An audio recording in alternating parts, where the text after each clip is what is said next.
ketika kena sakit tu rasa macam saya mungkin dah tiba masa nak ajar sebab terlampau sakit. Korang yakin juga kerana saya seorang pesakit gout yang memang saya dah ambil semua medication. Jadi saya tahu kalau medication pun tak boleh baik, takkan ada ubat, ada kaedah lain boleh baik kan. Jadi apa yang saya buat, masa tu isteri saya beli dulu, saya bagi isteri saya pakai. Sebab saya beli pun untuk tujuan saya nak workout, saya nak bersenam, nak elakkan fatigue ketika workout. Jadi masa saya mula-mula beli, saya bagi wife saya, kemudian wife saya bagi saya pakai dulu. Dia kata dia tengok saya punya gout ni agak worse, sebab saya berjalan pun teruk.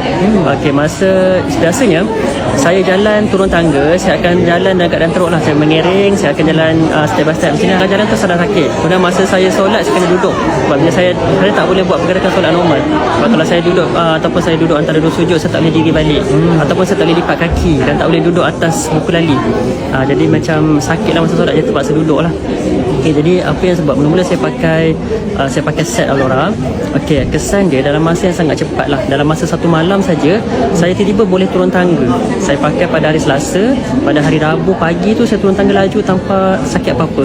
Kemudian beberapa hari kemudian, lebih kurang tak sampai seminggu, saya dah boleh solat duduk tanpa solat normal. Maksudnya saya boleh sujud, rukuk, sujud, duduk. Tak payah pakai kerusi dah tanpa sakit. Dan sampai hari ni sakit apa-apa pun tak ada. Sedangkan tak ada dah.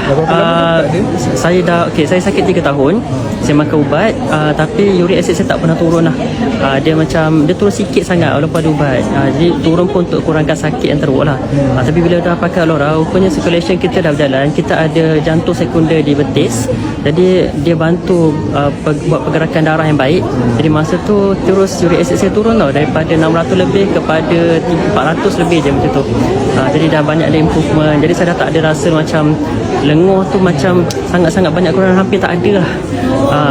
Dan kan sakit tu macam ketika kena sakit tu rasa macam saya mungkin dah tiba masa nak ajar sebab terlampau sakit.